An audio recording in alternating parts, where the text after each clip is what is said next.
बिस्मिल्लाहिर्रहमानिर्रहीम। हम लोग आज इस प्रेस कॉन्फ्रेंस में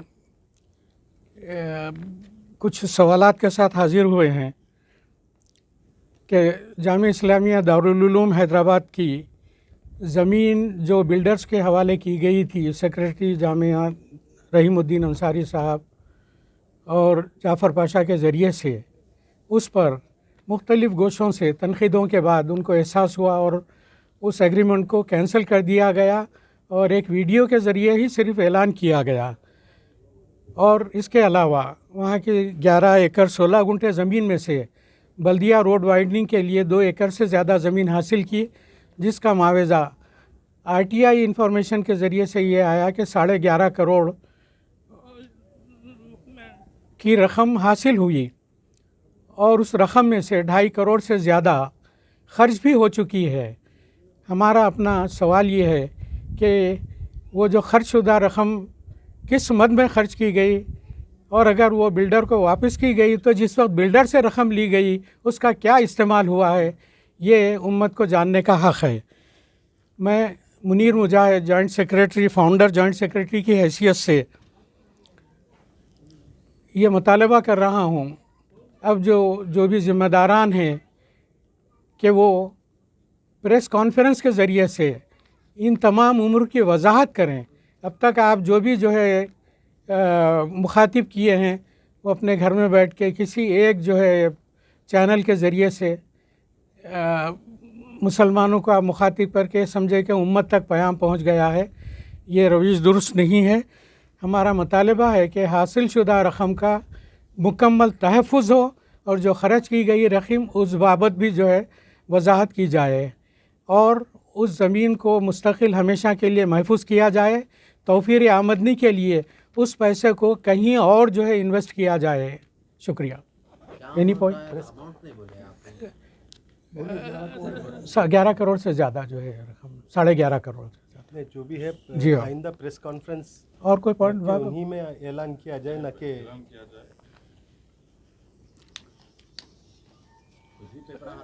जी जी अच्छा, जैसे हम मुहिम चला रहे हैं, मुहिबान आखिल हमारे कारवान में शामिल हो। आदेश है कि अब कौम को फिक्र करना चाहिए कि कौम व मिल्लत की जायदाद है, अगर इसमें धांधलियाँ हैं तो मदरसे का वजूद भी बहुत जल्द मिटा दिया जाएगा। नहीं, वो वजूद के मिटाने की बात तो अपन ज़बान से नहीं निकालेंगे। मिटा दिया जाएगा, वो तो आप मिटाएंगे। नहीं, मैंने बल्दिया के लैंड एक्विजिशन ऑफिसर से RTI के तहत मवाद हासिल किया है, रकम की बाबत तफसील हासिल की है और उसके अलावा ज़रूरी दस्तावेज़ात मेरे पास इस वक्त मौजूद हैं।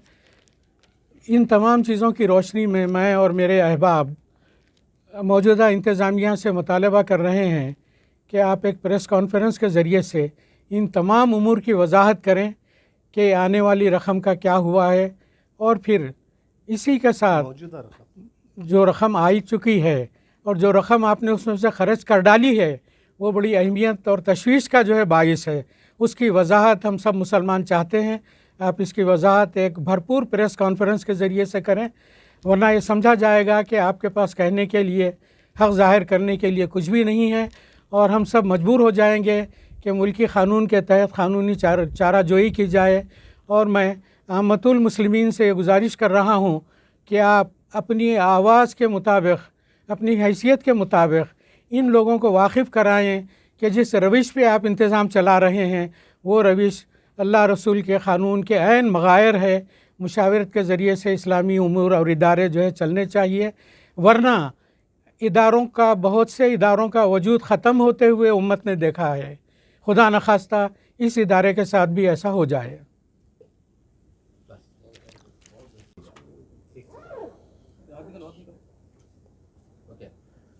अस्सलामु अलैकुम रहमतुल्लाहि व बरकातुहू। मैं डॉक्टर सैयद नेमतुल्लाह, मेरे वालिद मोहतरम जनाब हकीम सैयद क़ुदरतुल्लाह हुसामी और मैं मौलाना हमीदुद्दीन हुसामी आखिल का भांजा हूँ।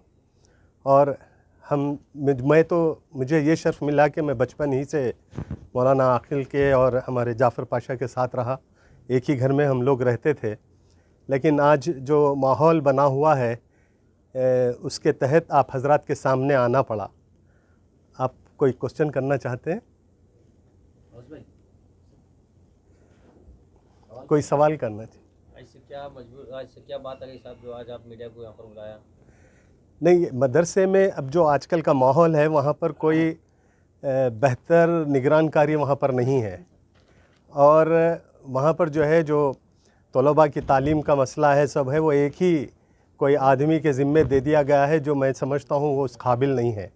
हमारे मोहतरम अंसारी भाई इस वक्त अलील है, वो पर्सनली वहाँ पर वक्त दे नहीं सकते, इसलिए जो है वहाँ पर अब इस वक्त शदीद ज़रूरत है कोई एक प्रोफेशनल अच्छे निगरानकार का वहाँ पर अपॉइंटमेंट किया जाए और वो सारे उबूर पे जो है उसका कंट्रोल हो।